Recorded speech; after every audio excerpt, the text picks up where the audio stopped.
Hey guys, it's Warren here again with Copeland Small Engine Repair. Welcome back to my channel. Today I'm making another video on how to do a cylinder leak down test because there's just so many videos on YouTube on how to do a cylinder leak down test on a mower, and almost all of them are wrong. It's just ridiculous what people are doing.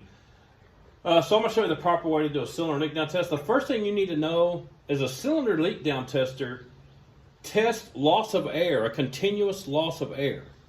So you have everything hooked up from the start all the way to the cylinder. You do not pressurize the tester and then plug it into the hose going into the cylinder. That has nothing to do with what you're trying to accomplish or what you're trying to measure. A cylinder leak down tester measures a constant leak, and you need to know where that leak is going and how much it is, a percentage of how much is leaking. Now, you really don't need a cylinder leak down tester to listen for leaks from the head gasket or the muffler for the exhaust valve or the intake for the intake valve. Just pressure in the cylinder will do that, but you need to know how much air is leaking. You know, a percentage of air, how much is leaking, especially when you're talking about worn rings.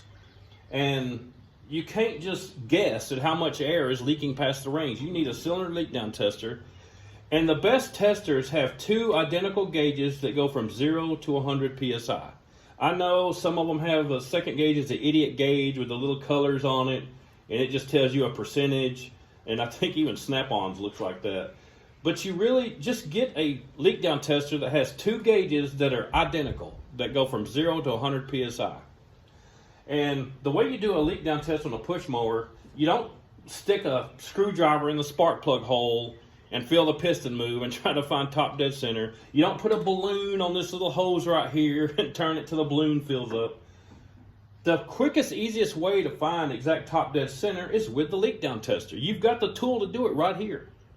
And I'm gonna show you how I do that. I've got the bail up there clamped down so the brake's not dragging on the flywheel. I got the dipstick out. And I'm gonna turn this up. Now how you find exact top dead center, you put a little bit of pressure in here, maybe 10 pounds. And I'm going to turn the blade, and right there, both needles jump up, and I can feel compression. I can feel it. I can feel where top dead center is. So I'm going to swing this blade back and forth over that hard spot where top dead center is, where it's compressing that air, and I'm going to stop in the center of the hard spot. Boom, right there. And I just found exact top dead center. And you don't have to clamp the blade down. You don't have to clamp the flywheel. You don't have to clamp anything. If you're at exact top dead center, the engine will stay there. Now, you're going to turn the tester up till this first gauge hits 100 psi, and you're going to see how far the second gauge goes. And once this one's at 100 psi, you're basically just going to subtract the second gauge from the first one and get your percentage of leak down. So let me crank this up to 100 psi.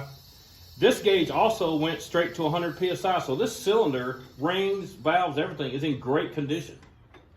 One thing I need to tell you, you find exact top dead center with like 5 or 10 pounds of pressure, but when you crank this thing up to 100 psi, that's when you want your hand away from that blade. You don't want any tools under there, you don't want your hand under there, you don't want anything that's going to get hit, because if it slips off of top dead center, that 100 pounds of air pressure is going to make that blade spin around hard and fast. And if your hand's under there, you're going to get hurt.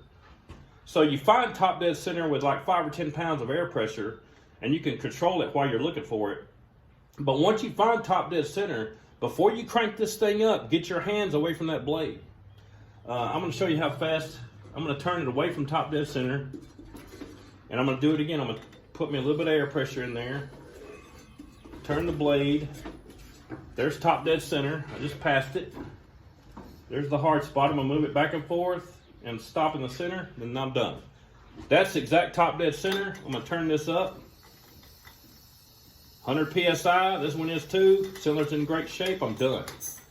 So, YouTube is a great place. You can learn a lot of stuff on YouTube, but you can find a lot of wrong information on YouTube. And I've seen guys on YouTube showing people how to do a cylinder leak down test, and they've got, you know, the cute matching shirts with their logo on it, and they're in a shop that looks professional, and the camera work and everything looks great. It's professional camera work, and they're showing you the wrong way to do something. It's pretty hilarious.